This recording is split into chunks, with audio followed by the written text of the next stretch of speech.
before we begin with any special presentations, which I don't show any on here, getting a no, is there anyone who would like to address the council at this 1 o'clock session? This is now the time for public comments. Please, if you'll come forward and state your name, please, madam, for the record. Be happy to. My name is Brenda Mosby Johnson, and I'm here because of the new projection for Mosby Park. And I'm interested in knowing what's going to be done, how it's going to be done, and how it's going to look. Is why I'm here. And I have talked to Mr. Estes, and he has shown me something, but you know, I'm just kind of in the dark, and you hear everything, but I want to hear for myself. So I'm here in person. I need to find out what's going on. Thank you, Ms. Johnson. Mr. Fivas, is there a plan to have that discussion? I know we had a meeting at Mosby Park, but is there part of your comments today that Ms. Johnson would be able to hear about Mosby Park updates? Well, you know, we had the public meeting at the park, I can't remember the date, last Wednesday. And then we were working on any revisions for that because the public gave us some feedback for that. So I don't have anything today until we get those revisions, and it'll probably be a couple of weeks before we get those revisions. So if there are specific questions, we're happy to address any specific questions. Thank you. Ms. Johnson, there was a public meeting and it was well attended. Well, I was not aware of the public meeting.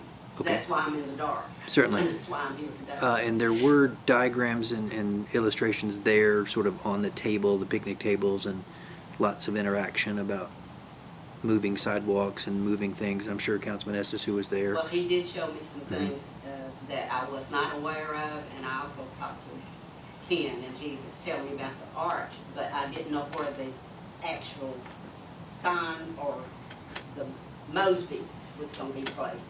But I did see that on his pad, and there are some other areas in town I'm assuming are similar to what you're projecting for Mosby Park.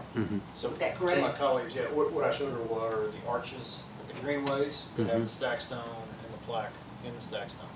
So the same thing we talked about May 18th is what it will look like. I think if the final drawings are still coming back, we will call you. Okay, when that'd be they're ready. great. I would like to be Can I ask you a informed.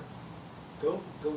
One thing I didn't tell you that, and I remiss, Ken, you correct me if I'm wrong, I'm pretty sure that the tree that was planted behind the concrete is cracking the concrete. Is that It's right? not gonna stack that, it's not that aesthetically pleasing, but it's not gonna last many more years unless the tree comes down, which is not part of the plan in the park right now. So I think in the long run, the best is that it move, and I think we're gonna make it look a much nicer and a much more. Well, the presentable tree's place. not my problem, so. Well, it is a problem, because It's the not my roots are, problem.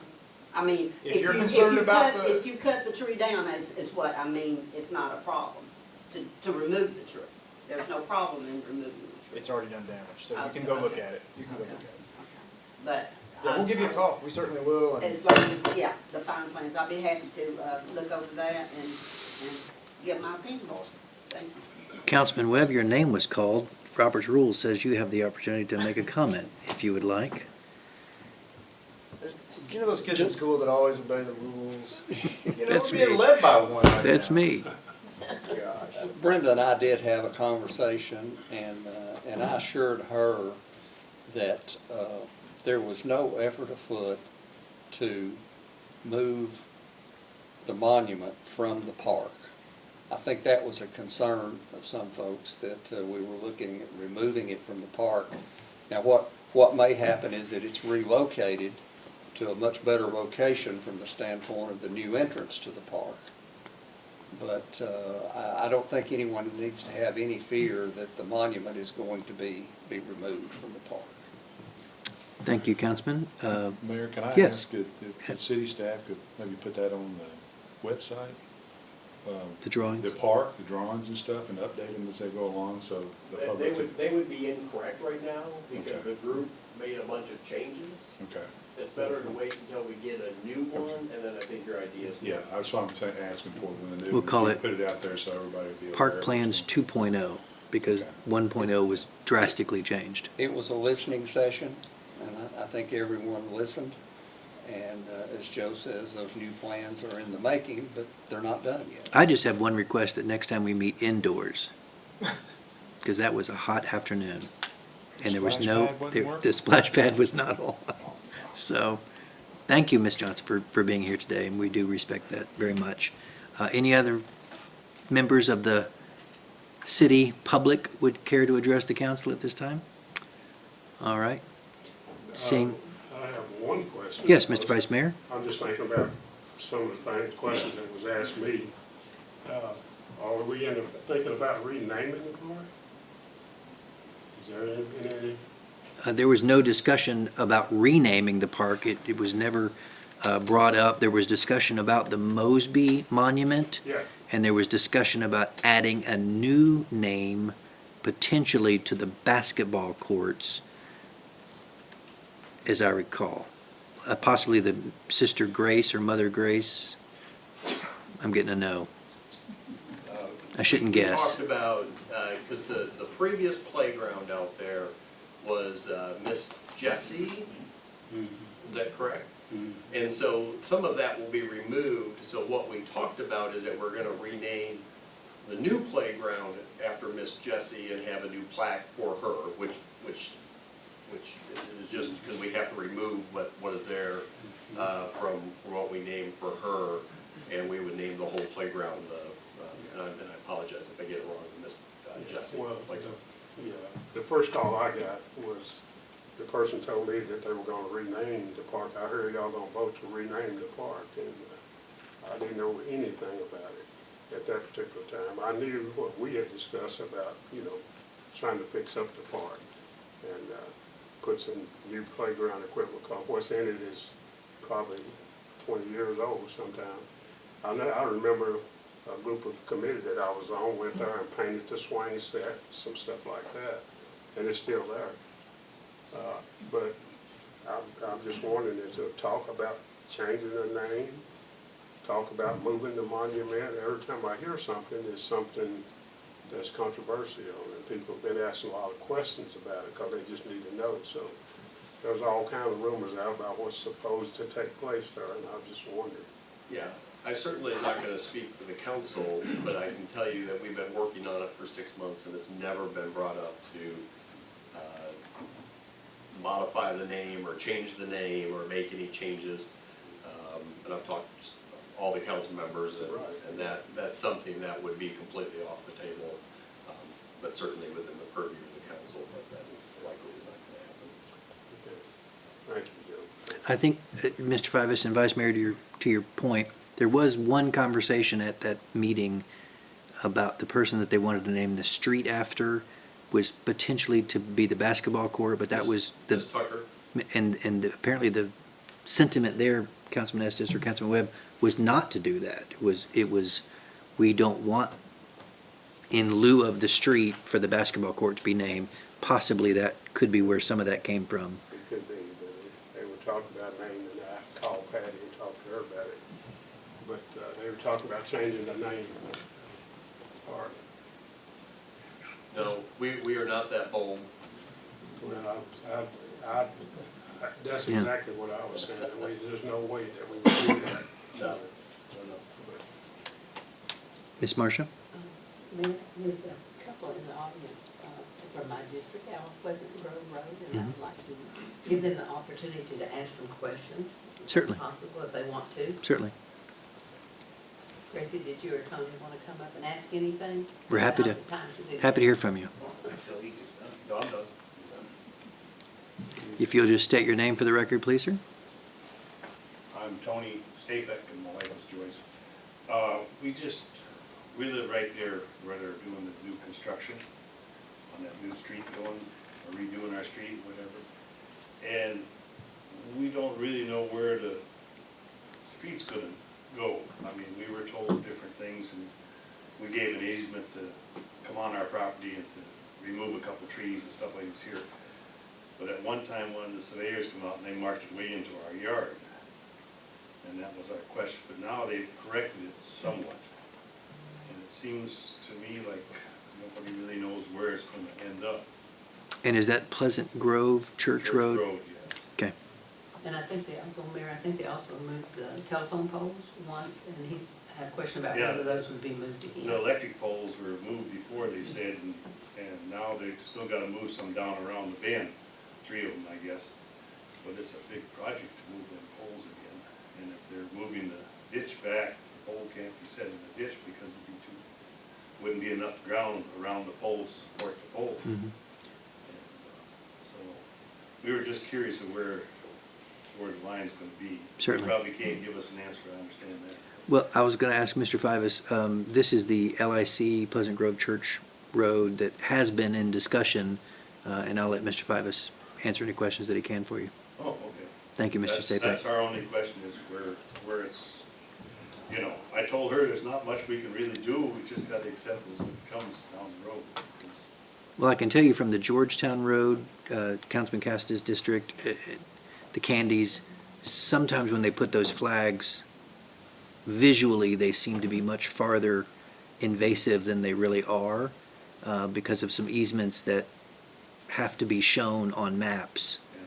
But the road itself is not going to be that wide. We had the same Well, kind of I questions. don't have a problem, I mean, if I don't like it when it gets all done, I'll sell. I mean, it's real simple, you know, I mean, I don't plan on it because we're 75 years old, and we've accumulated a lot of material things. Needless to say, I'd probably leave town in my little rig and be gone down the road and let her by herself deal with it. Sorry. Run like a scared jackrabbit. But that's kind of our question is, Sure. the crew that's working on it are real good about giving us information and everything, but it just seems like it's changed, that they don't have any control over what's going on for sure. Let's let Mr. Fivas see if he can address some of those concerns for you. Thank you for coming today, sir. Thank you. Yes, thank you for the question. Actually, that's been a point of discussion, and I'm actually glad that you came and raised that question. Marcia has been, like always, very focused out in that area and was concerned about some of the markers out there and had asked us to go out and look at them because some of them went past some of the trees. We went and looked at the plan, and there are some properties that the right-of-way that was purchased go probably uncomfortably close to some of those homes. I mean, and again, and I think the most important thing is that this is a state project that was required by the state to hook in from there. So it's nothing that the council dreamed of. It's something that the state required us. Is that correct, Jonathan?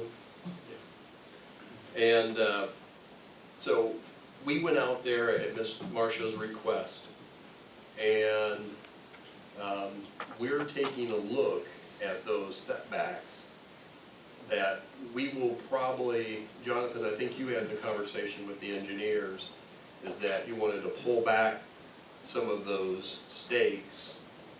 We couldn't go the road there, but sometimes you have to be reasonable in your approach. So we're gonna look at it and bring the road back as far as we can to leave as many of those trees and to make it as narrow as possible. So we're already looking at that. To answer your question, we're happy at a prearranged time that Mr. Job and our city engineer, Brian Beck, would come out and bring the plans and show you where things are going and try to address your questions on a personal basis, if that would be helpful. Well, we're gonna be out of town over Memorial Day weekend, so we have to be after that. Then we'll do that right after, when you get back. Yeah, we're both home right now, so, Okay. And it could be this week if you wanted to. well, we're gonna leave Thursday. All right, then we'll be after Memorial Day weekend. Yeah. So the point is we want to come and show you what it is and hear kind of what's the best scenario for your piece of property. If we can possibly make changes, we're happy to make some of those changes. And Mr. Job will, there, so we'll get your, you have their phone numbers? I do. Okay, and we'll be in touch with Councilwoman McKenzie, and we'll reach out to you and try to schedule a time when you get back after Memorial Day. Yeah, we'll be back Tuesday, so Okay. that, we got a big oak tree right in the front yard. And if you get too close to that root system of that oak tree, you're gonna kill the tree. Right. And that wasn't in our original agreement. Jonathan, we went out there and we looked at that, right? Yeah, we looked at it. We, talking to the contractor about trying to make the slopes a little steeper so we can narrow some stuff. Yeah. So, and we'll come out and we'll show you what we can do, and we're sensitive and we're very well aware of how close you can get to some of those trees, in the safe zone, and we'll shoot you straight as far as what we can do and can't do. Okay, that's all I have. Thank you very much. I gotta keep her happy.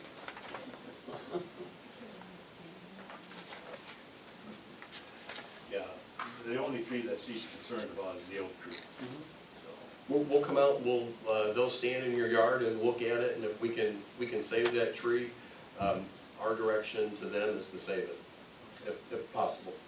okay, that's the only thing that concerns her. You can have the rags and bears.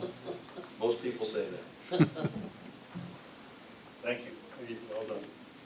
Mr. Mayor, you can finish up. Any follow-up, Councilwoman McKenzie? You know, I just appreciate them, and they've been very kind. I went out and sat and talked with them for a while, and they just want to be assured that everything's going to be all right on their property. Thanks very much for bringing that up today. Thank you for being here with us. Any other public comments at this time? I do want to take a quick moment. Chief Gaylor is here, and say thank you to the teams that responded to the multi-departmental fire over the weekend on 64. Regardless of politics, regardless of positioning, when there's an emergency, it's wonderful for everybody to work together. And I want to commend you and the engines that gave part into that volunteer of serving our friends in the county. And just want to express our appreciation from the council. Thank you. All right, takes us to the city manager's report. Mr. Fivas, you're already there. I want to start off, Mr. Mayor, and introduce a couple people that had approached the council way back in the fall about starting a Cleveland Youth Advisory Council.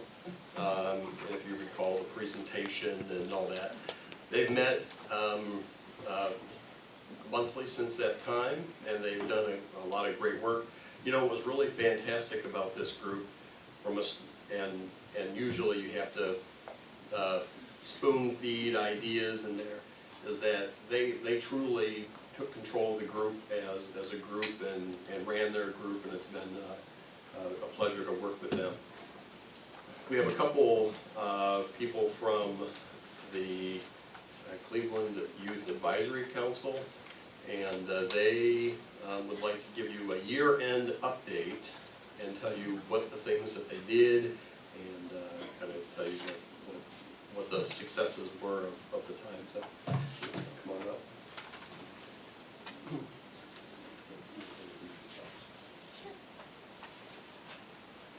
Okay, hello, I'm Lauren Thacker, and I'm Ellie Fivas, and we are the co-chairs of the Youth Advisory Council. So the first project we've kind of been working on throughout the year was we were thinking kind of a way to just reach out to the broader community and kind of make them more aware of the fact that this council exists, as well as to kind of fundraise a little for future projects. So this past month, we hosted a community movie night at First Street Square that was organized and run by the Youth Advisory Council, and we showed the movie Encanto, and it was really successful. We had about, I would say, 100 people there over the course of the night. Some people came earlier and some people came later, but overall about 100 people. And we also sold concessions as a way to fundraise, and we also took donations, and we made about $500. So we'll be using that money to fund our next project that the Cleveland Youth Advisory Council has decided on, which is the Little Libraries Project. And we also took books, we collected books after the movie night for that project, and we received lots of books to be able to use in that Little Libraries project, and I think Ellie's going to talk more about that. Yeah. So as for future plans, like Lauren said, we are planning on doing a Little Libraries project, which if you don't know is pretty much just a donation box of books that we place in a public area, and people can come by and pick up some books, and hopefully put some back as well. So we are working on this project, and we have been for about a month now, and we have some preliminary plans that one of our youth council members has drawn up for us, and we are, Lauren and I are planning on going to get the supplies very soon. Hopefully our next meeting will be a Saturday meeting where we are able to really put it together. We are looking at getting the Cleveland High School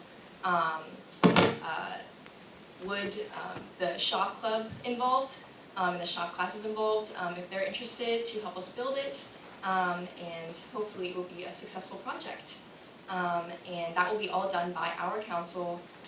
And then after that meeting, we're hoping to have one more this summer where we host elections, because Lauren and I are not going to be here next year, unfortunately. But we are planning on electing 2 more co-chairs from the group of youth council members we have now, and hopefully some secretary positions. And then if you all have any questions about our future plans, then please do ask them. Members of the council, any questions for the co-chairs? I don't have any questions, Mary, but I would like to say that I attended the first couple of meetings when y'all were organizing, and I was extremely impressed. Y'all really came up with some really good ideas. I think you're going to do good. I'll echo that also, Mayor. Councilman, yes, sir. I'd just like to say I appreciate everything that y'all have done. I don't know exactly how long ago it was that we first started talking about this, but you've had some really good success in that time period, and thank you. And would y'all like to share with us where you are going next year? Yeah, of course. So I'm going to Emory University to study political science, which I'm very excited about. So I'm doing something a little odd. I applied for this program with the State Department to learn Russian. So I'm going to Moldova to study Russian for an academic year, and then I'm going to attend the University of Georgia, and I'm going to look into doing international cybersecurity law, so hence the Russian. But that's what I'm doing. I'm taking a gap year and then returning to school afterwards. Fantastic. We appreciate you being ambassadors from Cleveland. Yes, thank you all so much for your support. We're very proud of this project, and we thank you for helping us get it off the ground. Well, we're very, very proud of all that you've accomplished. We've heard nothing but wonderful reports from the Youth Council, and we look forward to a very bright future. Our city is in good hands with this Youth Council. We have one final thing. If you all have any suggestions about places you'd like to put the Little Libraries project, we're definitely open to those in the future. The council's been talking about them, and we know some current parks and playgrounds already have them, so we don't want to duplicate them, so we're trying to look for a good location for that if anyone has any suggestions. And also another thing we're looking to do in future our council meetings is have a few more presentations, either from us or from anyone who's interested in presenting about what the city government does and what its jurisdiction is, just so that the council has a little bit more of an opportunity to kind of be educated about what the city is able to do and what they've been doing. So that's really all. Okay. Thank you. Thank you. Thank you.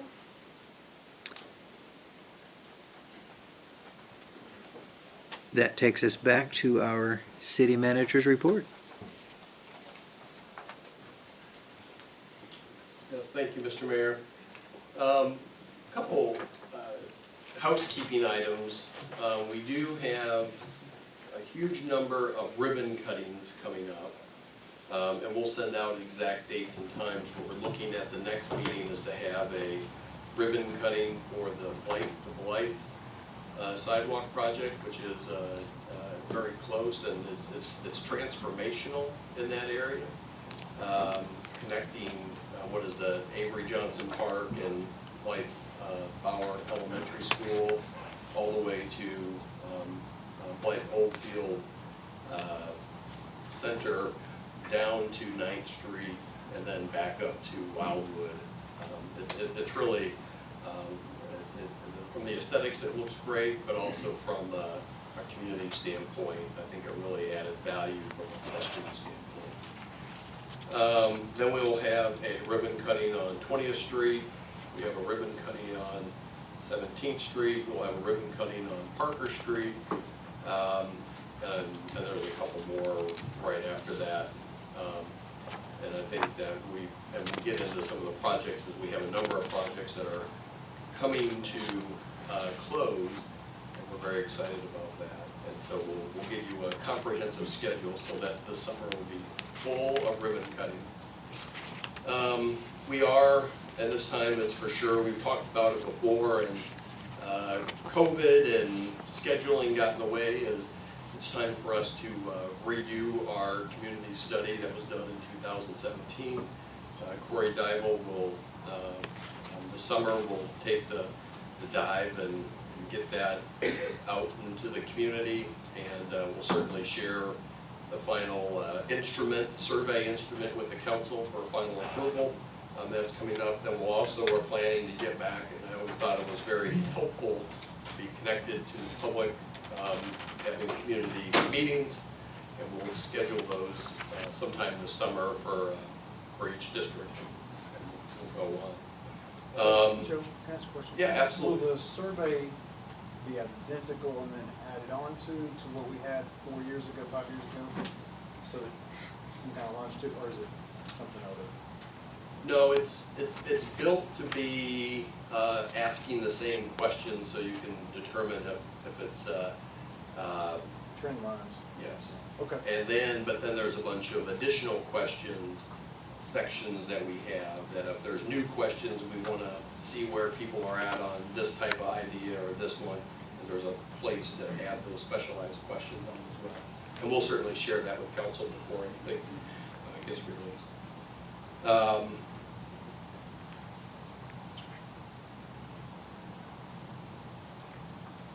At that point, Mr. Mayor, I think we have on the agenda of doing the budget retreat and budget priorities.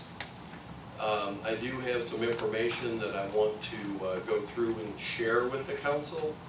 I'm not going to go into in-depth in each item, but certainly want to give you a framework for some of the things that are coming up in the budget, stimulate some questions, and then we can go through and address questions. Now there's 3 segments, and it's up to how the council wants to approach it. One is just a general informational budget presentation on departmental type ideas. Then we'll have questions on that, and then we'll have discussion on the downtown, and then we'll have questions on that, and then we'll go to just go through some projects that are currently happening to make sure you have the list. I gave you a copy of the project list.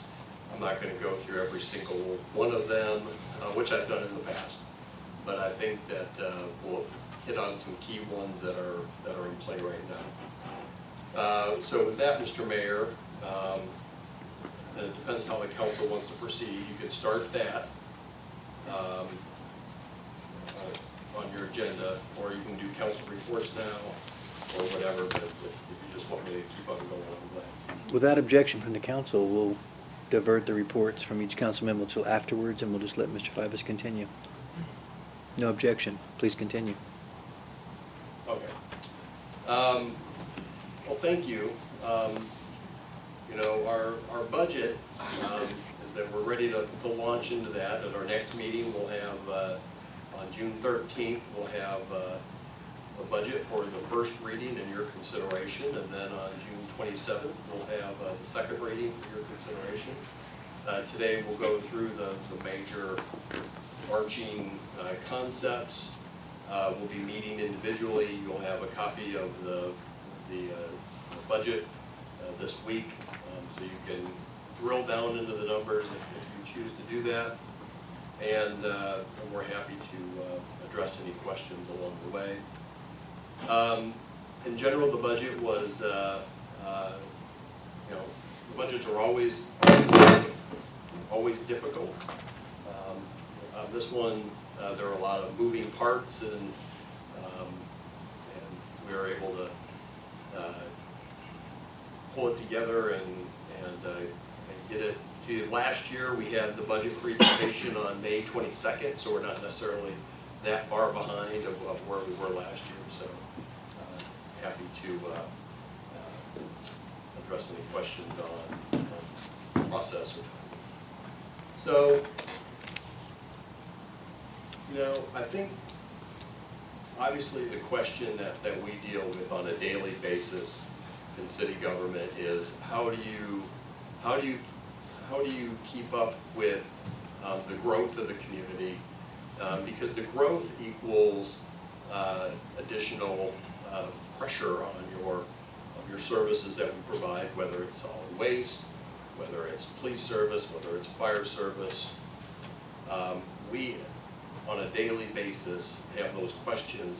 You know, you have your planning and your building inspections, and you have public works, and all of those things is that we work through there, and obviously it's a intense time for growth, and you know, I think the mayor had his state of the city, and he really focused on that and really agreed with a lot of his message is that, you know, that basically the growth is here, and one of the core values that I remember the mayor talking about is keeping our hometown feeling, but also making sure that we don't get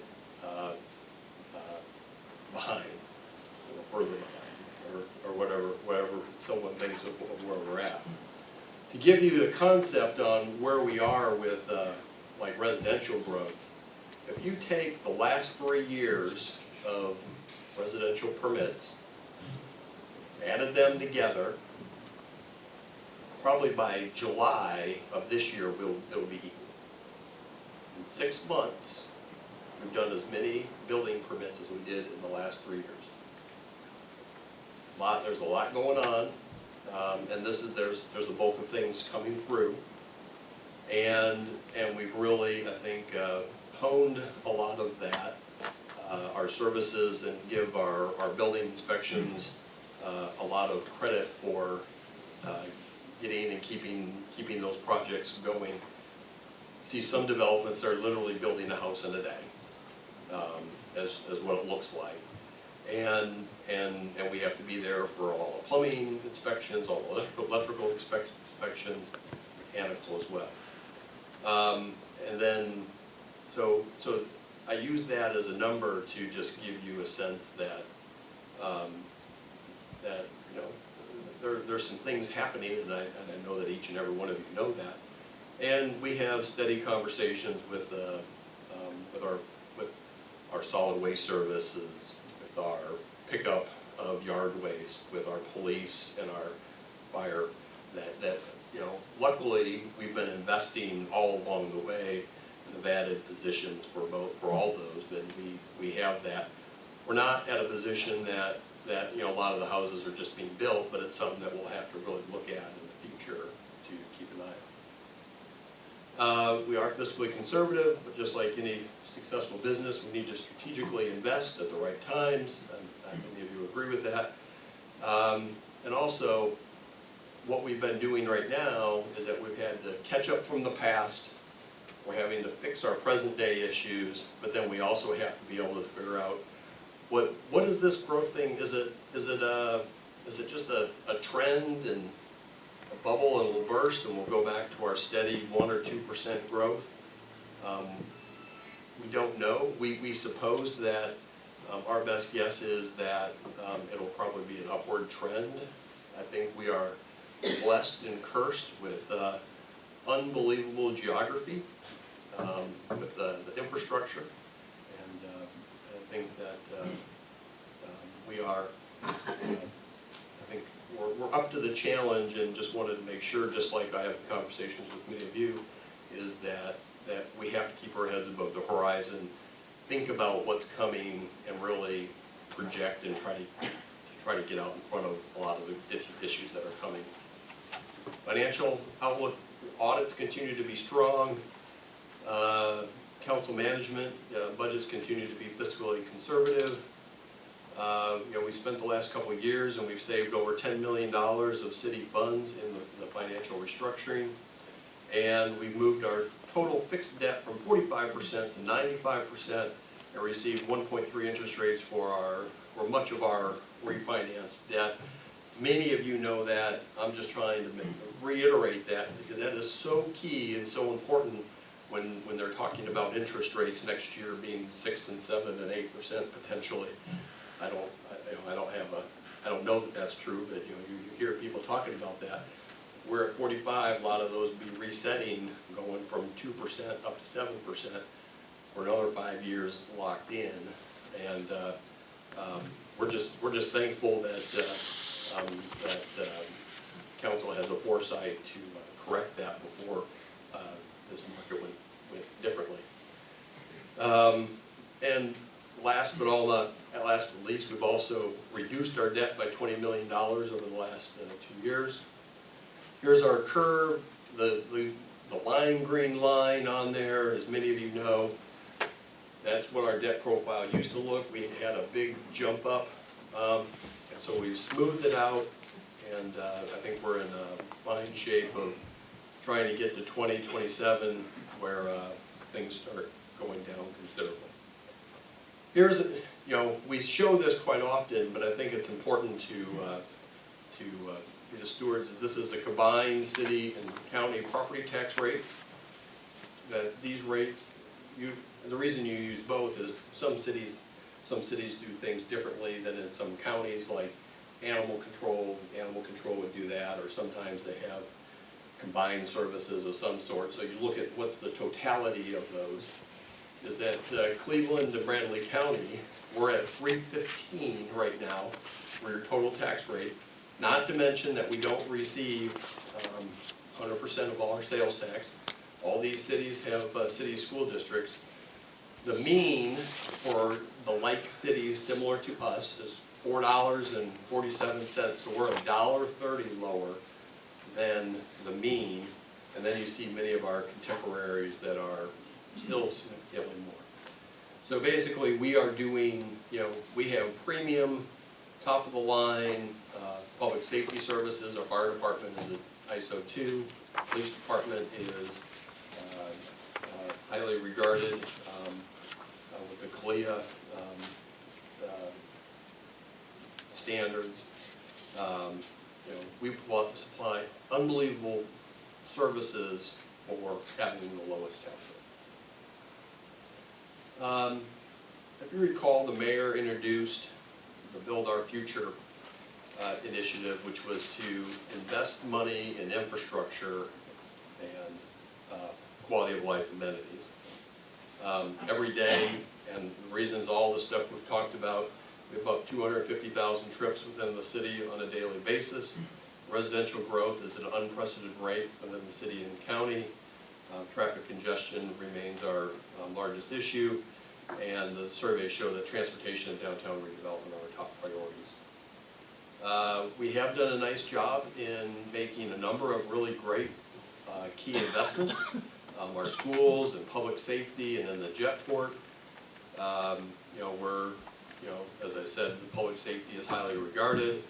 The schools, the Mayfield Elementary, the Candies Creek Elementary School, the new school arena, the high school science wing, energy improvements, and the new football stadium turf. That you have public safety, you have the new, the police department, that's really probably 10 or 12 years ago, but the fire station 5, fire station 6, 4 new fire engines, 16 police officers, 16 fire positions. So we have been doing a lot of investing, keeping up with what we always thought would be the growth. And now we just need to continue that trend and have a pathway on how to do that. Over the next 7 years, this plan indicates that we will invest over $100 million in our infrastructure and quality of life amenities. And this is a mix. Some of it's state funds, some of it's pay-as-you-go, some of it's state transportation funds, some of it's federal funds, and some of it's bonding. So it's a mix of a lot of that. We'll continue to leverage state and federal funds. We love when the state comes in and does projects for us, especially when we don't have to manage them.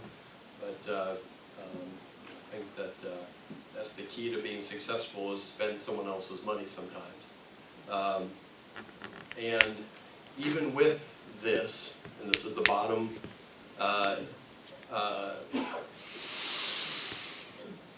point, is that by 2028, we'll have reduced the total debt to the city by 50% if we keep our current path on that. So reducing debt and also investing at the same time is a good mix.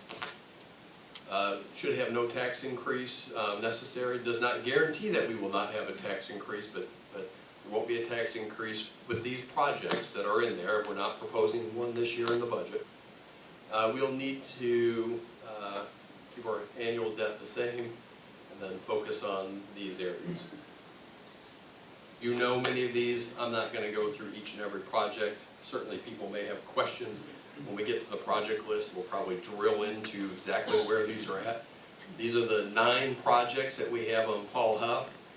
We actually have a couple of them done. You have some items on your agenda today that will move us and fast forward. I'll wait before I go into huge detail about this until we start talking about the projects at the end, what we're doing right now. Again, that's just a written version of that. Here is Peerless and Paul Huff. This new intersection design is, you know, there's still some flexibility in that. Today, you are ordering the mast arms for that intersection, and there's a lead time for that, and we hope to bid that project sometime. Depends on when the mast arms come in. It's hard to give a date at this point. This is the Mouse Creek and Paul Huff intersection. We're getting ready to, we're finishing up the Parker Street project and Edward Street, and then we'll probably be working on getting the Mouse Creek and Paul Huff intersection widened out and finalized. And again, a number of projects, we've gone through many of these. I'm not going to go through each and every detail. Happy if someone sees anything that they want to bring up in questions or priorities. You're welcome to bring that up.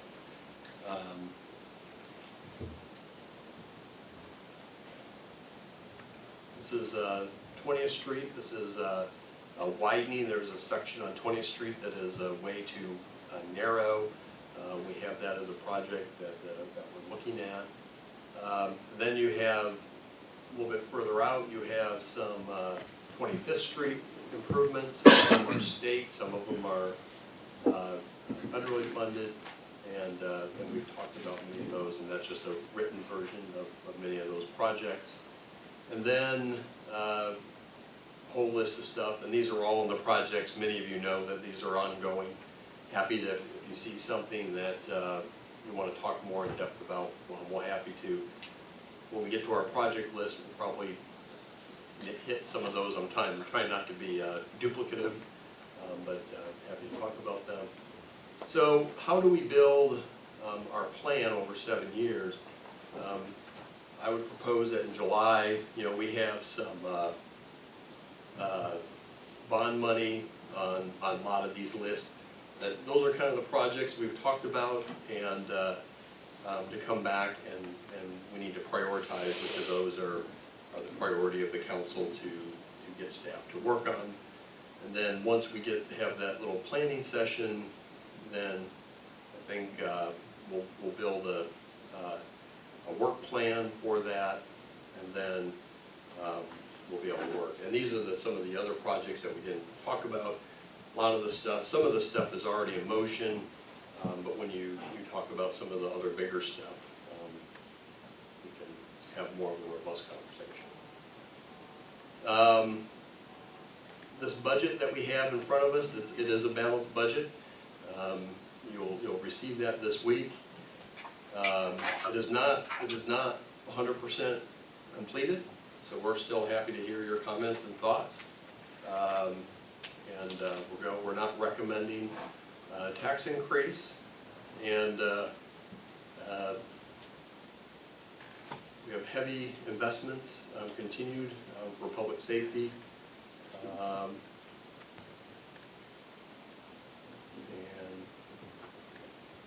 So, you know, the fire department, as you go through, and you'll never be able to read that writing, we'll get you a copy of that. Basically, the fire department's doing extremely well. In this year's budget, the council, before this, had already purchased a $1.6 million tower ladder fire truck. As you recall, we were trying to meet a deadline for our rate increases that we're seeing all across the board. So that's included in some of this conversation, is so you have a brand new ladder truck replacing the 23-year-old ladder truck. And we also added $400,000 from the ARP to help with the purchase, or into the apparatus fund to help with purchases of apparatus for the fire department. And as you see there, a lot of investment. We've had some new positions. We've had 4 or 5 fire trucks. So we're continuing to invest in the fire department. Same thing with the police department.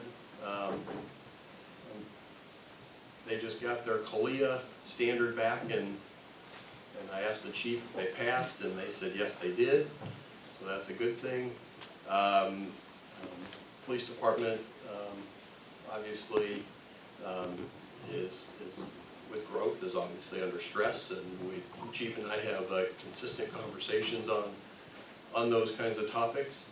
One of the things that is in the budget is doing LPRs, which are camera systems that read license plates at our interchanges. So basically you can scan license plates to people coming in on exit 20 or exit 27 or exit 25 or wherever, and you'll know if a plate hits hot for an amber alert or something else. Actually, it's a very low cost system. It's a couple $1,000s a camera, Chief. $2,500, and so we're working on some of that. I believe it's Hendersonville that we've had a number of conversations with, and it seems to work. We've allowed them to work out all the bugs, and we're going to learn from them and then put the system out there. As Maryville, Knox County, Hendersonville, a lot of different areas, cities around this area. Chattanooga has something similar, may not be the same volume, but we've also added $400,000 for additional, on top of the $300,000 from our sales tax fund. We're allocating another $400,000 for the police department to purchase police cars, trying to get rid of a lot of the old, are they Impalas or Tauruses? There's Crown Victoria, yeah. Grand Marquis. So that's our goal. City operations, public works, they continue to truck along. I think that, and in development engineering, I would say that project management continues to be always a challenge, especially in our environment. But I give our staff a lot of credit that with all the ribbon cuttings that we've already scheduled, is that we are completing some projects and getting some projects through the system. So I think we've learned and we've gotten progressively better at that. Some of the issues that we're going to see in the public works area are with solid waste. Solid waste continues to be labor intensive for our contractor. We will put out to bid our contract sometime mid-year, and we are not going to sugarcoat it. We are expecting to have some fairly significant increases. We expect it to be a competitive bid just like any other time. But what the market is showing us right now is that that it'll be higher than what we would like it to be, more than likely. But that also goes in line with the new neighborhoods. You have, we have an unprecedented service. No community I've ever seen gives the level of service as far as weekly pickup at your home to pick up basically anything that you put out your door, including children. No, I'm just kidding. Don't write that. But tremendous amount of stuff, and, you know, we're probably getting incrementally close to having to start another route, because you can only do so much in a route. And so those are some of the costs that we'll, and we've known that we've had to incur those for a while. But we'll continue and we'll update the council as we work through many of those issues. You know, this last year, as you had the street paving process where we ranked and rated every street in the community. And you can go and look at any street and know how it ranks compared to the rest of the community. We have some more diagnostics with that. So we're using that to identify streets that need work and working towards our paving schedule. You know, I think overall we've made progress on a lot of our neighborhood streets, but we have some big ones coming up. Peerless and Paul Huff and Old Tasso are some big, probably Freewill, are probably ones that we're looking at funding from the standpoint of how to do those.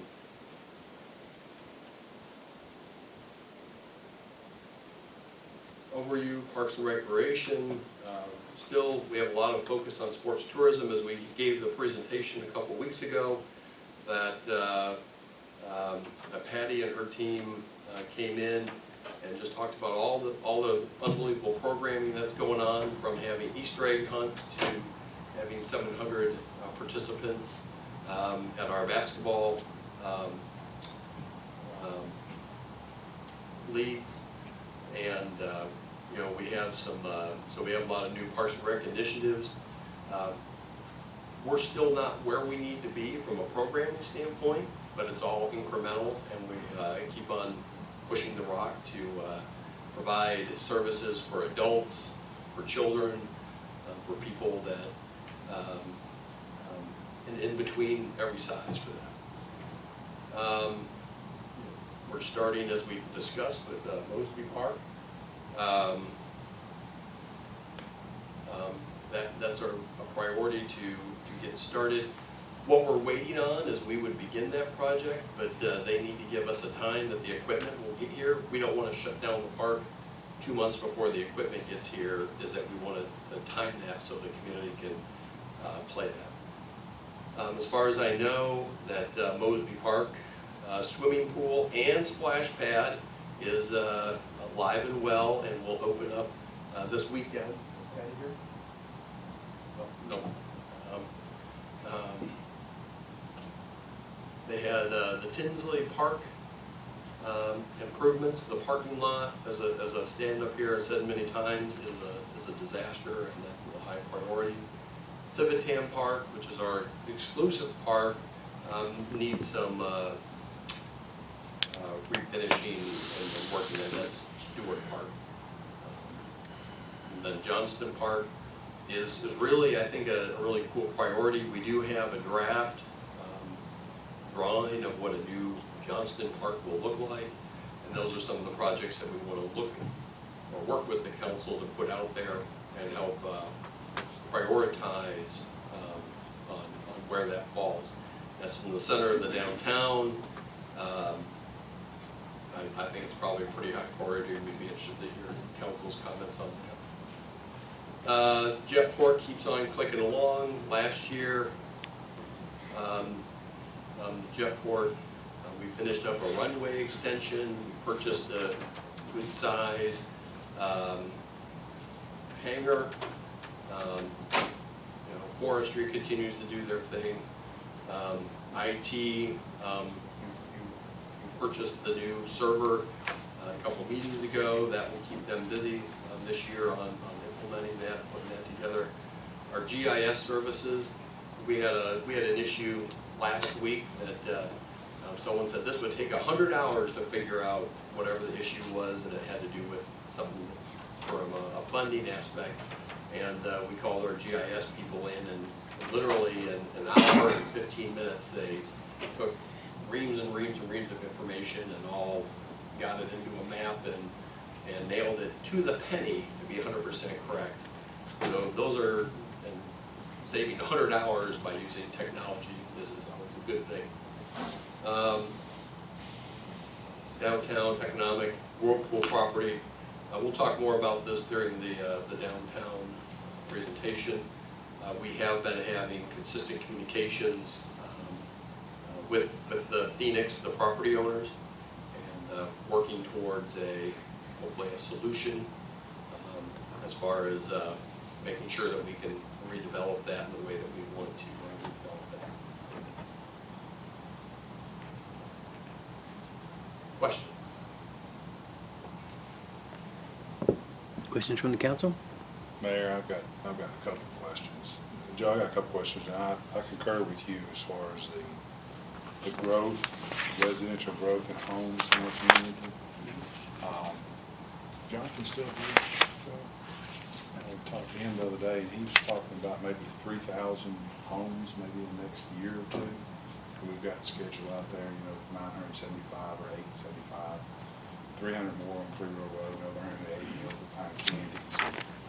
Over Michigan Avenue, if you look at it now, it's like dandelions going up. I mean, they're. Have you been by Michigan Avenue and sell it? I mean, their homes going up left and right over there. Plus on Highway 60, all the apartments over there. They're coming close to finish that up probably this summer, and they'll open that up.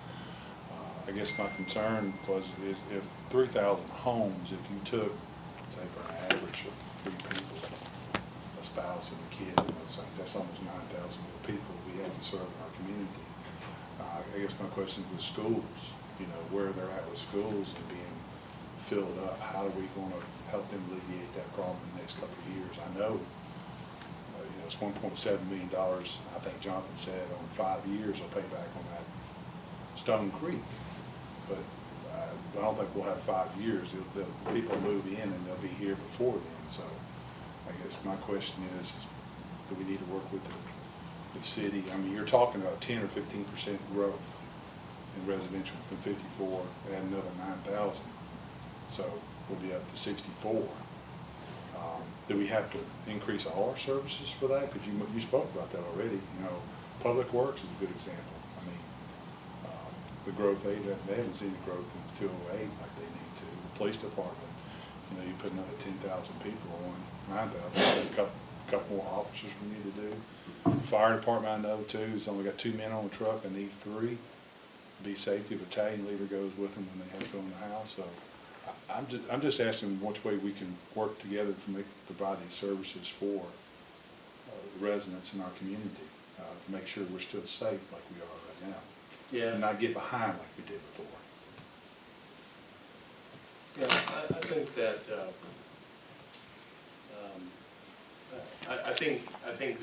I don't think we're gonna realize 9,000 or 10,000 people in that quick a time. I think we would probably grow 500 people a year for the next several years. So I don't think it's gonna be cataclysmic. And we watch it fairly close. But I think that it's about having the conversations which we do on making sure that we can keep up with the issues. And from a funding standpoint, we have to be mindful of all of that and have a good idea on when you're growing with your growth, meaning your revenue lines you're depending on there, you can't grow your services faster than the money that comes in unless your tax rate goes up, bringing additional funds. So we're operating that we're going to stay within our current boundaries and make key investments, just like we're purchasing fire trucks, and we're purchasing vehicles, and we're purchasing equipment, and we're purchasing equipment for Tommy Myers and all those things. And so I think you put your finger on the issue. It's probably not as quite as accelerated as what you indicated, but we will have to look at that. Yeah. But it's something that, and that's why I started out, that every day we talk about it, and we will continue to do it. Yeah, and I understand buying new assets and stuff, that's great, I mean, you can buy new fire trucks, but you have to have people to drive those things, you have to have people to work those things, you have people to mow. Environmental, we got more things to mow now, I mean, so I just think, I'd just like to have a better understanding how we're gonna dig ourselves out, but with this growth, I mean, we're talking Michigan Avenue, how many, we got Michigan Avenue homes going in there, Jonathan? I mean, is it 500? Probably close. 500, so two, they'll be finished, and then apartments over on Georgetown, how many's in there? A couple hundred, 3,000, 300 of them? 280 or something. 280, and you put two people in each one of those, so you're way above your 500 mark already, you're up to 1,000 people, just by this year, just by those projects, by people getting into the community. So I'm just, I wanna make sure we keep our services up where we need to, and keep our staff. I think everyone does. Yeah, so. You know, Mr. Mayor, we did a study back in the late 90s just to see how much our housing shortage was. Yeah. And the city and the county, I believe, came together as part of that study, studying overall. But at that particular time in 1997, I believe it was, we were 14,000 houses shortage in the city of Cleveland in the next 5 years, just 5 years out. So we started out in the hole. We started out and we've been, you know, it's just been that way. We're just catching up, just now catching up, finally doing what we said we was gonna do. We finally beginning to build houses, you got them growth and everything taking place all over town. And I remember very clearly that we used to sit down and put the budget together. When you got the budget together, then schools would always come up short, need a new roof and everything, and we would have to take money from one category and move it over to another one. And the category we took it from was always the street department, Tommy Myers, and Public Works, you know, and moved it. So I'm really tickled to death with how the city's operating. I see more progress, I see more work going on and everything right now. But before I forget it, my brother asked me a question the other day, and I wanted to ask you about it, Joe, because you talked about it just a little bit. It's about Atkinson Drive. Yeah. Yeah. When are we going to do something with Atkinson Drive, the roundabout and the street paving, sidewalk? Yeah, if you recall, we split that project. You know, I think we've come to the realization that going through these MPO projects on these things, it takes about 8 years to get through a process. Yeah. So last year, we decided to split the Atkinson Drive project and basically made Robert go redo a bunch of stuff, right? And this is a good thing. So the state project now consists of the roundabout and paving Atkinson Drive. Okay. We have built in there, you'll see the project list, that Atkinson Drive is now to build the sidewalks from the college, community college, all the way down to Peerless. And the curb is that we don't need to go through the state anymore to do that.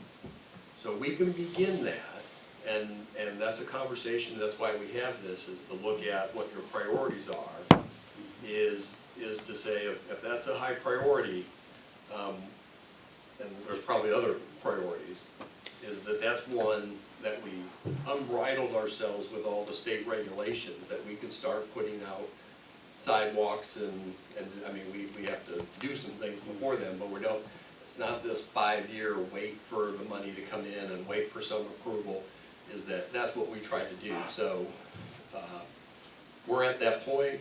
I think we have the financial possibilities of looking at that, and when I get to our project chart, we can really dig into that if you would like, is that it's something that's imminent.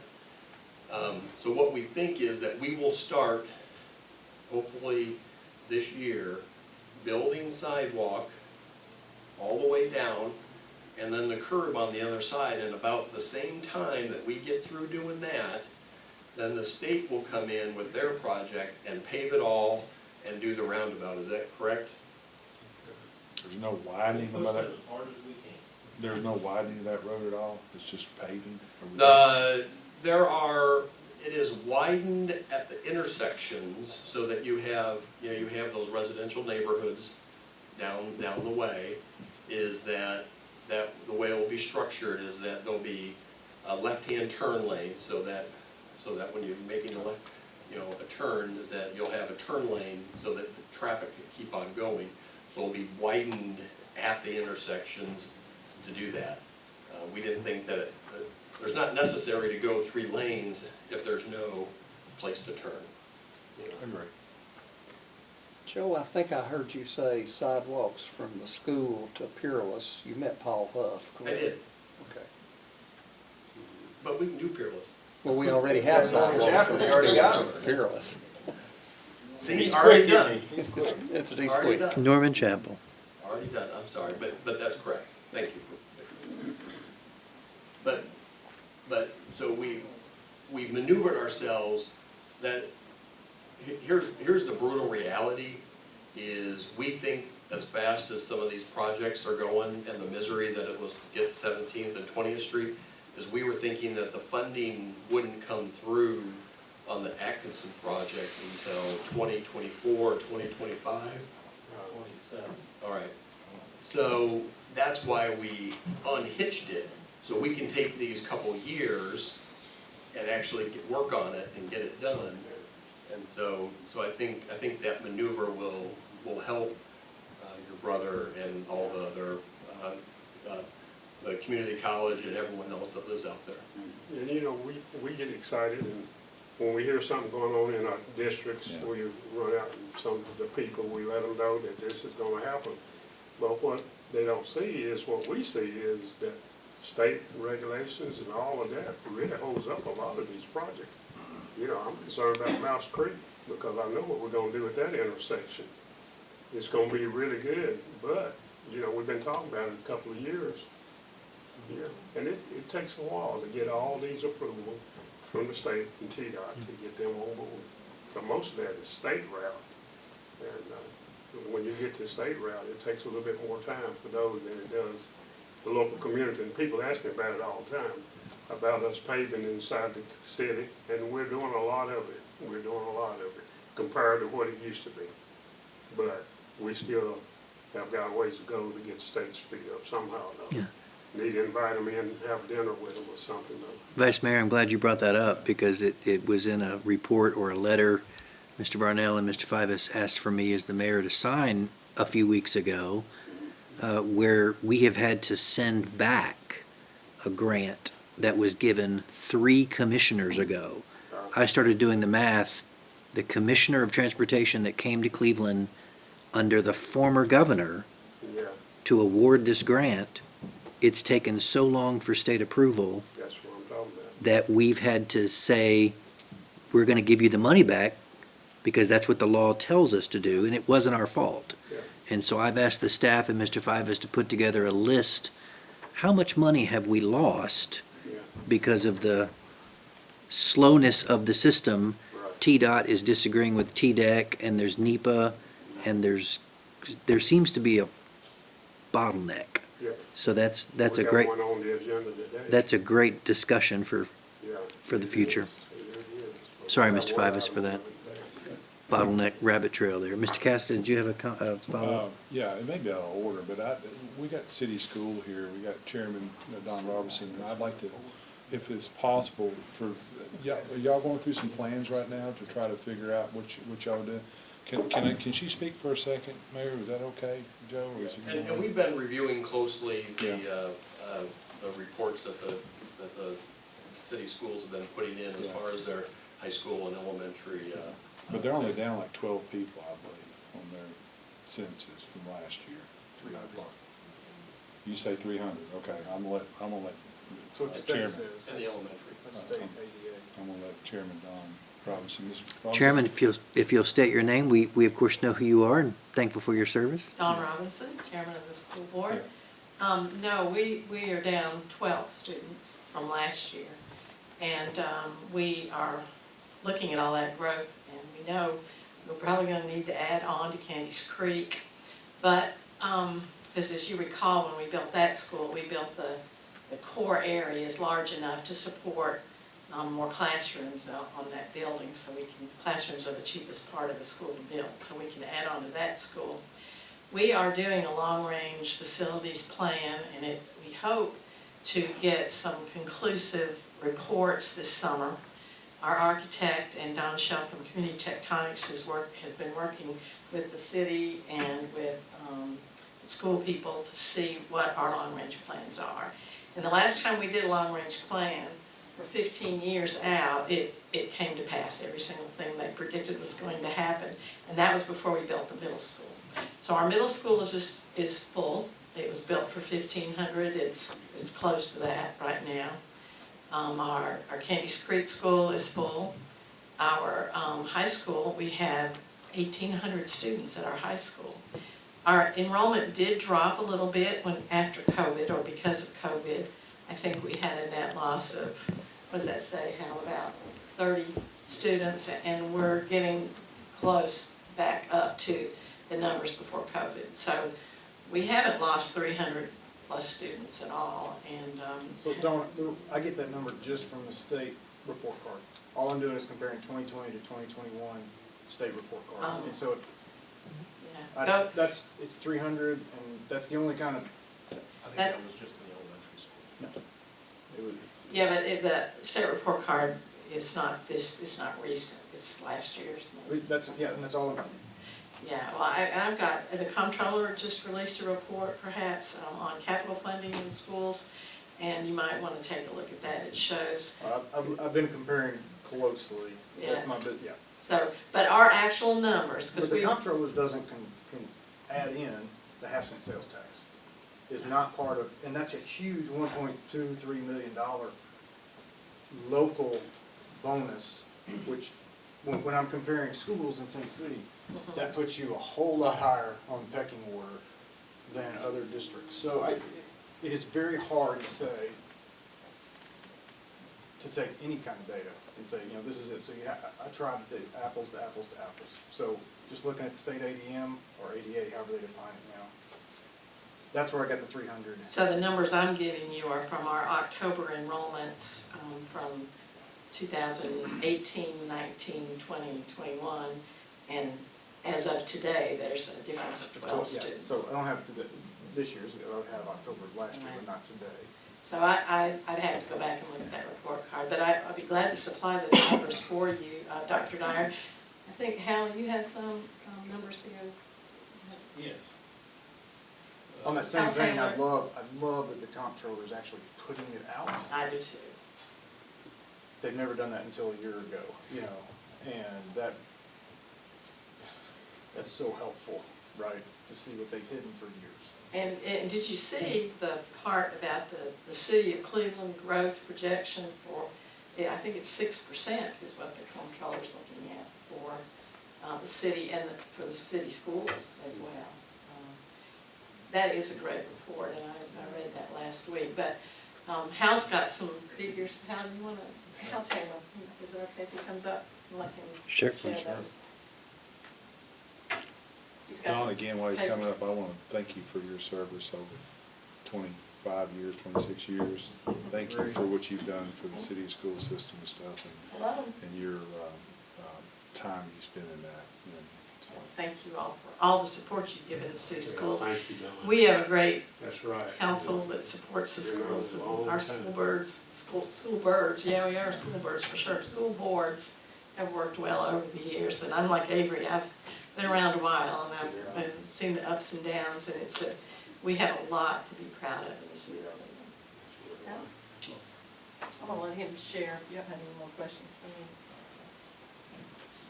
Presently, our enrollment for this year, this would have been October 15th of 2021, was 5517. And as you said, that was down from last year from 5529. That's what our actual hold turned into the state for this year. But over a period of... Does the state, I'm really sorry, and I'm not, Yes, we're not disagreeing on any of this. Does the state now count ADA or ADM? Well, I got an ADM link from here where they're saying, So it's actually how many students you have, not you're at like 97% attendance. You know, Right. sometimes they fund on ADA and not ADM, and those numbers are not the same. You know, Right. Well, the ones we get. So I'm not. and I'm not, I would have to refer back to Michael Cars and to find out Yeah. the exact answer on that one. But I know that we got a report from the comptroller's office, Dr. Dyer had left me. And I know we've had, over 5 years, we've had 6% growth. So we're showing 6% growth even with the COVID figures, a growth of over 5 years. And then I would carry that just one farther. We have to provide the city with impact of annexation, but we've also been keeping up with many of these developments. And this goes back to what Mr. Cassidy said earlier. Yes, you're not going to develop any of these things all overnight. They take time. We know that the economy affects that. But if you look at the number of students added just in the subdivisions and developments that have been approved since 2019, you're looking at, based on calculations, based on census figures, 1,300 students. So if all those developments that you've approved from now, from January of 2019 to today, were to come into full development, at that point, you're looking at possibly 1,300 school-age children that you're adding to the school system. So I do think that's something we do need to be aware of, that is a lot of growth on the school system. As somebody who deals with the buildings, and the 1.5% or sales tax, that has been, absolutely allows the city to keep our schools in much better shape than, say, some neighboring counties are getting a lot of attention.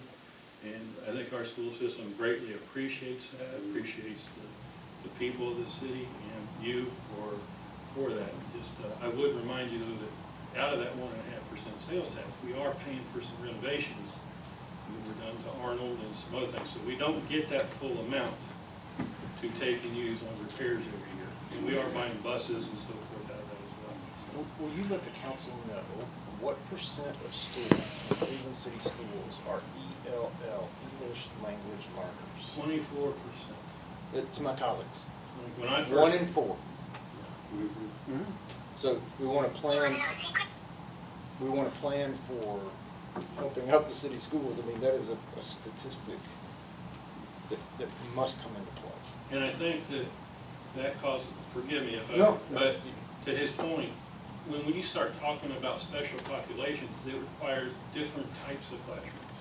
It requires lower teacher ratios.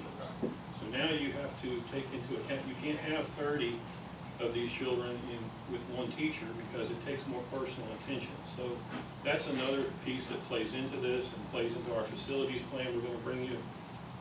It's just, nothing's easy anymore. It becomes more complicated when you start looking at the details. I hope that's answered the questions for you. I appreciate it. I appreciate the input. Hal, Chairman Robinson. Yes. I had a question. The changes that you're seeing in enrollment, are you seeing that pretty standard across the board, K through 12? Or are you seeing it happen at the elementary level at a different rate at the middle school versus the high school? Unofficially, I'm going to just tell you what I see from transportation, because I'm not the numbers guy. From transportation, I see it across the board. And so if you were to look at the transportation population, it appears to me to be throughout our system, but I don't want to officially say that because I'm not the fellow keeping up the numbers in our system. So I'd have to get Michael Cars to give you the real number on that. So you don't see any bubbles anywhere? Not that I know of, not that I've heard or seen personally. It seems like we're getting it across the board. We get just as many in high school as we do elementary. Thank you. I want to ask Joe a question. Joe, several years ago, we started giving increase to the school system based on our population growth. We still do that? We did it occasionally. I think there's a small increase this year. Yes. Like he said, 6% growth. I don't know what it is. I don't have it in front of me. I think there's a small increase. But when you do the budget, I remember we did that several years ago. And we started giving the school system, that's what it was told to me, Don. Now, that we gave them, whatever population growth percentage we had, we give it to the student for their budget. We used to have, you used to have to come up here and ask for roofing. School need a roof, or need a heat vac, or whatever, you know. But when we started that, y'all pretty well took off and never did show up at our budget here. I mean, not requesting roof repairs, but they had enough money that you could plan ahead. Well, that was that sales tax that Councilman Estes was talking about. That's made such a difference. We didn't have to come up here for band uniforms and roofs because we have that capital money that we pledged to the voters. We use it for those capital projects. So like also we buy buses with that. We give a certain percentage, a fixed amount every year to the technology department because they've got to keep up with, you know, all the technology infrastructure and make all that work with the schools. And so that has been the best thing ever because we didn't have to come up here every time. And that's been that capital, that sales tax. That's been the difference. I'll jump in there, before the sales tax, and Sean, I'll defer to you. We would allocate the schools money for growth, but then we would always budget 4%. But if it was 6 or 7, Janice would come back after the fact, and then we would true it up. Okay. So that's, I think, where, prior to the half cent sales tax, we would true up after we got the actual growth numbers back from the state. So mid-year, we'd give them what they deserved based on And you growth. also have been real good about certain projects that you just paid for, like when we did the name tag thing where you go into the school and they take your driver's license and the city council just bought that for us. And so that's been wonderful. Yeah, okay. All right. Any other questions or comments from the council? Mr. Fivas? We'll share the numbers from the state comptroller. And so you can kind of see that. It shows that there's some really big bubbles in the 8, 9, 10, and then your enrollment for elementary schools are pretty flat over the last 6 or 7 years. Not including 2002, I don't have that data. We're happy to supply that to everyone, so you can look at that. Moving on, if there's are there any other questions on the presentation?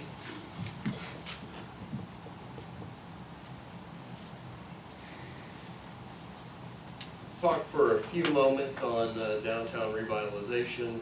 The screen looks great. Is that this? No, not yet. Intentionally, I'm going to go through this fairly efficiently, so if someone has a question, let me know as or is why downtown redevelopment. Obviously, you want to make sure that you're having the highest and best use for any properties. We have properties that are probably high value that aren't being utilized at the highest values in the downtown, which includes all the Whirlpool property that's sitting vacant, some of the other properties. You know, we had a number of properties that had high potential and had low value. The Sanda Mill sat there for decades, you know, the what is now the Agora, and then you had Moore's, the Moore building where HHM's going. So we're starting to try to turn some of those properties into the highest value, and that's really our overall restructuring strategy. If you poll people when they think downtowns, they think heart of the community, they think where you're going to go get your entertainment, go stroll, get an ice cream, maybe go to dinner, and so creating places and memories for populations.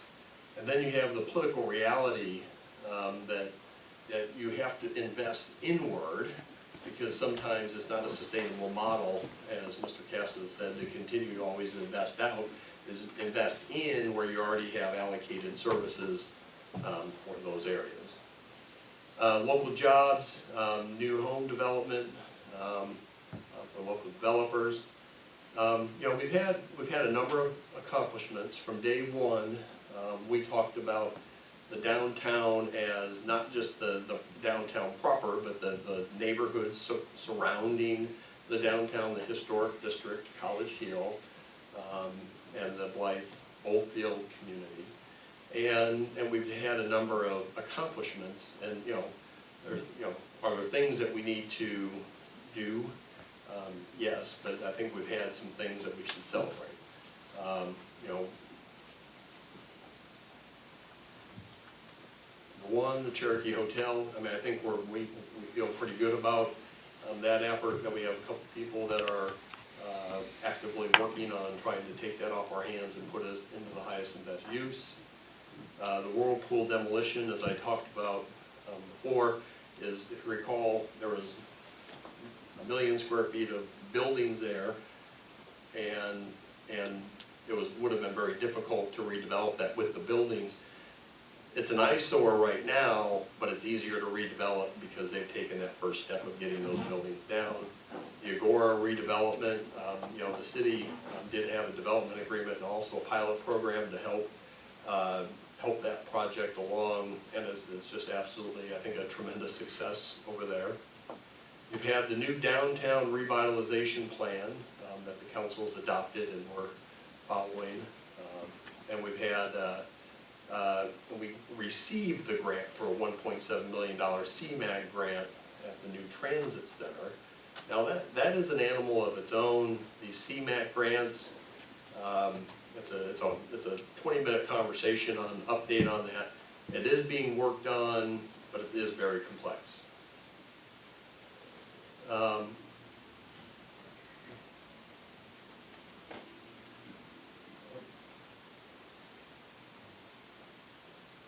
there's the Agora, there's Cherokee, there's the Rebel. Taylor Springs Park, as far as, you know, we took a blighted piece of property in a big hole, and we converted it. I personally think it's one of our more attractive parks. I think the aesthetics and the work that everyone worked together to do a public-private partnership on that turned out great. I think it has its best years in front of it when we get more walkable areas, when we get the greenway hooked in there and people can use that for a respite and a place to stop and look at. I think that I think it's a great addition to the community and historic. The Deer Park reimagination, and as I said, you're not going to have success if your neighborhoods that surround the downtown aren't healthy, and you're not going to have success if the downtown in the middle of your neighborhood. So you have to work at both these together, you know. So, and that's what we've said from day one, is that you have the Deer Park reimagination in one of the neighborhoods that surround it, which brings a lot of people from, whether it's Polk County or 2 counties away, that visit Deer Park. There's the day that there's 100 people there. The Blythe Oldfield Park reimagination, if you remember that was it's a light year ahead of where it was at. Really brought a lot of value to that area. Then you have the $1.4 million grant for the Starbucks connectors. We had that where we finally have gotten the NEPA, is that correct? Yes. So we're through the phase 1, and the design is actually pretty much done. It's just a matter of getting that and then buying the property and then constructing it. The new downtown pilot program. There's a picture of the Blythe Oldfield Park. I think it's one of the more attractive areas in our community with the old brick buildings behind that, and that picture doesn't do it justice. It's pretty grainy, but just a reimagination for that neighborhood, and it's just the center of that whole community over there. And by the way, the Mosby Park will look very similar to this. If you're looking for pictures of it, it's pretty much the exact same equipment, and it's the exact same playground. So I know that the Johnsons are here looking at that. I wish it wasn't as grainy, but that's very similar to what that would look like. So it's there you go. There's Deer Park.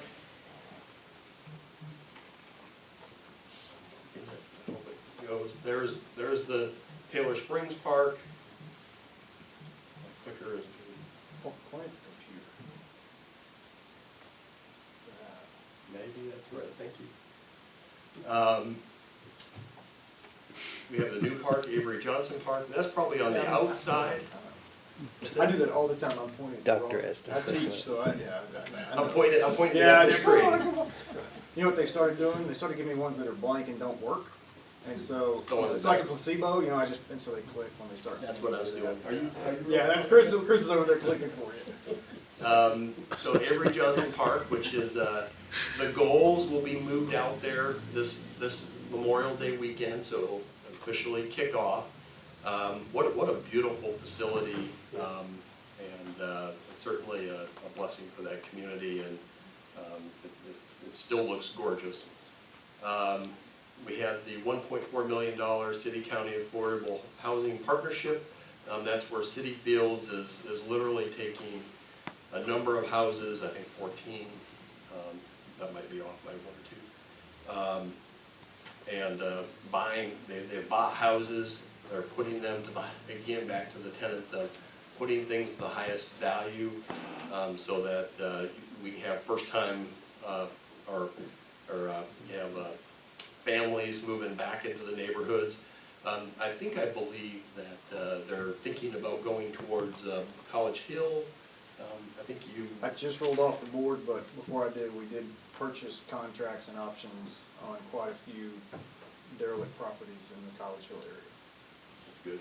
And they're looking at doing their services over there as well. Yes. So that would be wonderful to have both neighborhoods starting to redevelop homes and get that same feeling.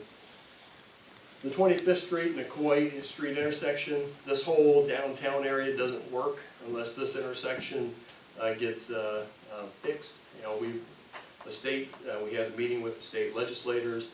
They've sent us updated plans, and they say that we should have an agreement any day. So we're still plugging along on that. The First Street Greenway building, the old the Charleston Hosiery, that big building, is that the right name? That big building? And we purchased that. Actually, the Army Corps purchased that through their Army Corps program. We took that down, and that's part of our future greenway of connecting in the Starbucks connector and then having the greenway go up there. It just opened up a huge area for opportunities for green space. The City Field redevelopment, we talked about, you know, all the new families and homes going to that area. Picture of the city and the county celebrating affordable housing. Oh, that's on there twice. I must have been really excited about that. The redesign of Johnston Park. We do have a design, and I'm sorry I should have brought a picture of that today. But we have that, and we're happy to share that. That's be interested in the council's conversations about where that fits in your priorities as far as to get that reimagined. We've been awarded in our third try to get a RAISE grant, which will revolutionize the infrastructure in the downtown area, essentially giving Inman Street the ability to go back to a downtown-friendly street. You can still have a number of cars go through there, similar to what you would have on Cumberland Avenue in Knoxville. Just flowers and kind of a walkable area, with having the new road back on 3rd Street going through downtown, which would carry a lot of the traffic, and that also connects in with Coy Street and Broad Street. Part of the downtown is the Paul Kahn Parkway. You know, we're finishing up that probably this summer. We'll finish up down where the Pie Center is and where the Raycon complex is. So that will be finished, and that will be one of our ribbon cuttings. And then we also had a new spring festival that was first discussed here at the council, and someone took the ball and made it a nice festival for the community. And the Mosby Park redesign, $1.2 million grant for Central Avenue. There's no project that frustrates me more than the Central Avenue project, but Robert swore on the Bible that he would get that done. That would be a priority after the Gott Street project and along with the Starbucks connector. And then we have increased downtown living by 400% over the last 2 years. So that's including the new people that are going to move into the Sand and Mill. So as far as accomplishments, so literally 400% increase in the people living downtown in the last 2 years. I think that that's an amazing accomplishment. That's just more need for retail, more need for bodies. It actually makes it safer in a lot of ways, more people, and that. But also, we're gonna have to probably back to Tom Cass's point that we have to make sure that we have services provided in the downtown as well. Downtown parking initiative. We have the walking path connector. We call it the Blythe, and we already talked about that. Which is a beautiful connection. So, and here's some of our pictures. I'm not gonna, you've seen these pictures before. So, I think it's important to sometimes take that time and celebrate your successes and where we've gone. We started out with a template that our downtown was the neighborhoods that surrounded it and the downtown. And we're working our plan. Are there things that need to happen? Yes. Here's a snapshot of the things that we need the council's input on, what your priorities are. Begin the redevelopment of the Whirlpool property. We are having consistent communications with Phoenix on that, as far as an offer to, if there's a partnership, if they want to be a redevelopment partner, that's fine. If they want to get out, I think we've given them a pathway in which they can do that. So that's very important, and that's already began. The brownfield redevelopment process. One of the things about those lands is that local governments or municipalities are the only ones that really have access to real brownfield redevelopment. We have, Kathy Andrews on our staff has some decent experience in brownfield redevelopment that we will probably use and tap into a lot of the brownfield programs. I believe we've had some conversations with some of our congressional and state legislators about trying to allocate brownfield funding to help clean that up. So that is a priority. The RAISE grant, so it's a US DOT grant, it's a Whirlpool downtown infrastructure. That means to actually get it laid out there. We have a redevelopment plan. Our goal is to do the RAISE grant, which the federal government gives us money, and then do a redevelopment plan. And the RAISE grant will mostly be infrastructure and some economic development, and then the redevelopment will say, well, what needs to develop along there? So we want to do both these plans.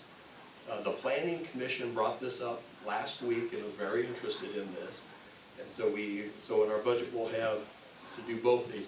The good thing is, in a usual reader, is that we actually can get a significantly reduced price because you have the other program going at the same time.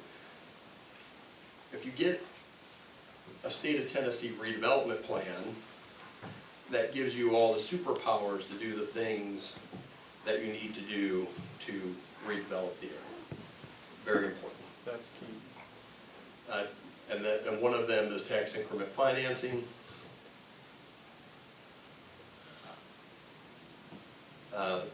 Again, the construction of Central Avenue. Robert, Bible. No pressure. No pressure. I have a Bible if you need one. You know, maybe it was Jonathan I told that.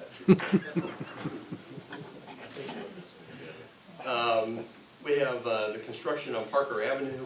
There's the one section that will have it all the way from 25th Street all the way to Parker, and we've been kind of waiting for this Central Avenue project to get done.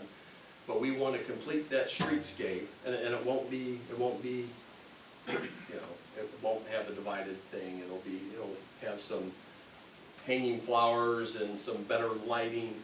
We want to have the 4,000 to 5,000 Lee students have the ability to safely walk into the downtown core to, if it's in the evenings, or there and give them a path.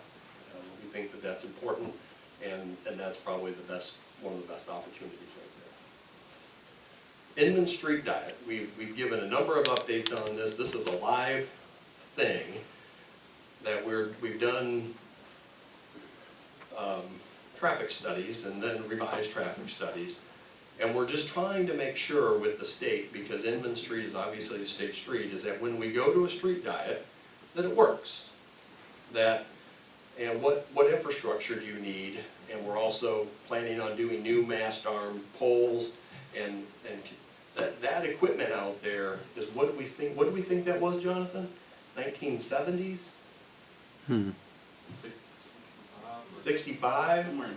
So basically, and I'm not saying this to scare anyone nor create a target, is that they don't make any parts for any of that equipment that's really out there. Is that it's very archaic, and so that's part of this downtown corridor is redoing all that equipment through there. And that's part of the conversations for the street diet. Now, they will come, and the state will actually pay to repave it. They will come, they'll repave it with the new lines, and then after that, we can build the sidewalks out and meet it when the council decides that they're ready to do that. And it really gives you a chance that before you start doing a $1 million project, is that you can try it out. How does it work? How does it not work? And we think that's something that has become more complex than what we thought, but I think the end product will be something that we're proud of. Can we rename it the No Trucks Under the Train Trestle Diet? Please? If you can get the state to sign off on it, we'll call it the Kevin Brooks Street. No. No trucks under the train trestle. That's all I want.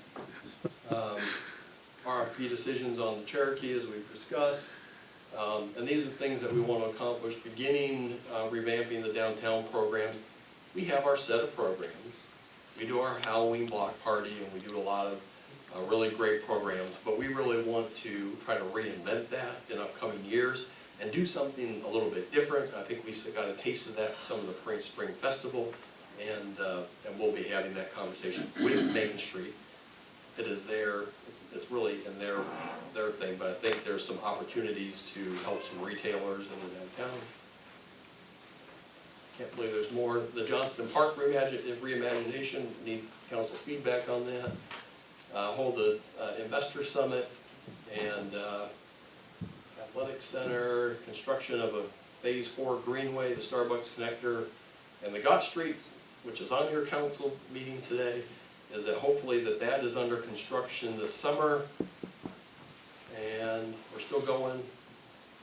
Well, these are all the same things. I don't know how that happened. Oh, but there's a new one. And then complete the Sand Mill and Edward Street. There's a picture of the new HHM building. Gorgeous. There's the picture of the new Sand Mill building when it's up and going. It does not look like that right now, but it will.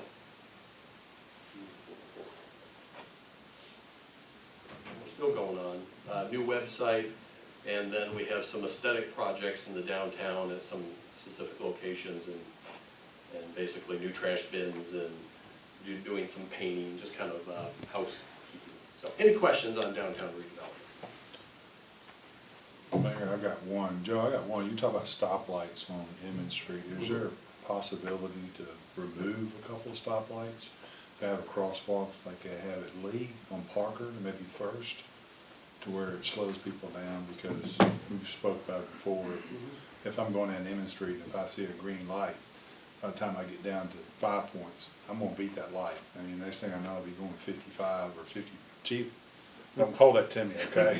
Yeah. I may be going 55 down there trying to beat those lights. Everything But you if we had- say can and will be used against you. Yeah. But if we had the crosswalks that would, like Lee had, that on Parker and maybe First Street, that I know we could do on Broad for those things, but is it possible that we can eliminate those stoplights to make it pedestrian safe? The most likely one that we've looked at is the Parker Museum, between there and the museum. That's what the traffic studies. sometimes there's some advantages to having the stoplights, and sometimes there are advantages to having them removed. And so they're looking at all that. And if it's possible, this is the time before you put new infrastructure out there to make that decision. Any other comments from the council, questions? Vice Mayor? Just one, the underpass, is there any changes in the future for that underpass? We still got a lot of traffic hitting the underpass, and I heard some talk somewhere or another about that we might be able to get them, or they might improve that, raise it, or reroute it, or something. When we talk about the RAISE grant, what that's talking about is building a bridge over that on 3rd Street, and which is obviously a longer term scenario. So that's eventually the important part. But we do have, the state has agreed to do a project on their dime in which they would add the laser systems, notification systems in both directions on that. And so it's called a safety project, and it's in line behind the J-turns on 25th Street, behind the intersection out in front of Don Ledford's, and then there's that. So that would be a significant improvement, but they're all at the eye. We're on the state's timetable. Right. Mr. Fivas, thank you. It's a great amount of information. I know this entire staff, your entire team helped putting all that together. And I may have missed it, I apologize. When we talk about downtown, we talk about revitalization. There are a couple of blocks that are already currently very heavily occupied and used, and the cobblestones are uneven and the sidewalks are, and I did not see that, but I want to make sure that that component is Repair sidewalks. repair. There, I missed it. There you go. I was even looking for it. Well, But we thank you. We Yeah. know there's some, there are some maintenance issues in the downtown that need to be addressed. We've got some ADA residents that have asked me to, or they've expressed. And if you have specifics, let us know. I certainly will. Thank you. And with that, I did supply the last handout of the projects. I'm not going to go through that. You've seen many of that. But importantly, that 17th, 20th Street, Dalton Pike is going fast and furious. Unfortunately for these folks, LIC is going. And remember, the key takeaway is the state made us do it. Tell all your friends.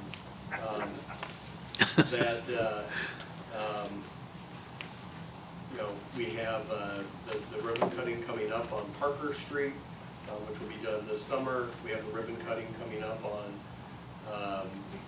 Blythe project, which was a 3-year project that was funded by a diabetes grant. I think it's transformative. And at this point, I'm going to turn it over to you, Mr. Thanks. Mayor and Council, for any further questions or comments. I know that we have had a lot of fun today talking about our friends at TDOT, and yes, they do take a long time. But I have to give credit. We had a meeting with our delegation on a Friday, and that very next Monday, we heard back about the Ocoee and 25th. So I do want to say publicly, I'm grateful for that kind of rapid response. On the agenda, Mr. Fivas, and again, thank you for that presentation. We have reports from council members in addition to the review of the 3 o'clock agenda, but as I look at the clock, we are almost at the 3 o'clock agenda. So I'm going to ask if the council members, without objection, we can have our reports at the 3 o'clock meeting, and it would give us a 10-minute break. No problem. Great. So without objection, I've got no announcements for this 1 o'clock. We will be adjourned for 10 minutes until 3.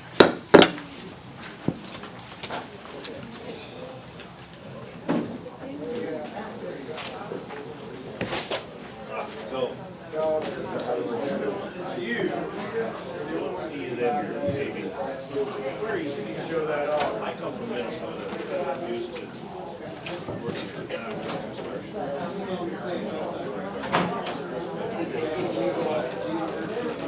I understand.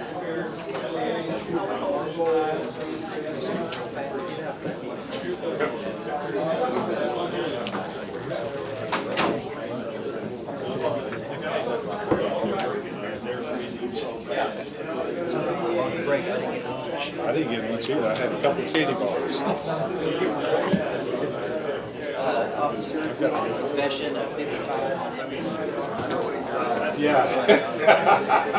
It's a real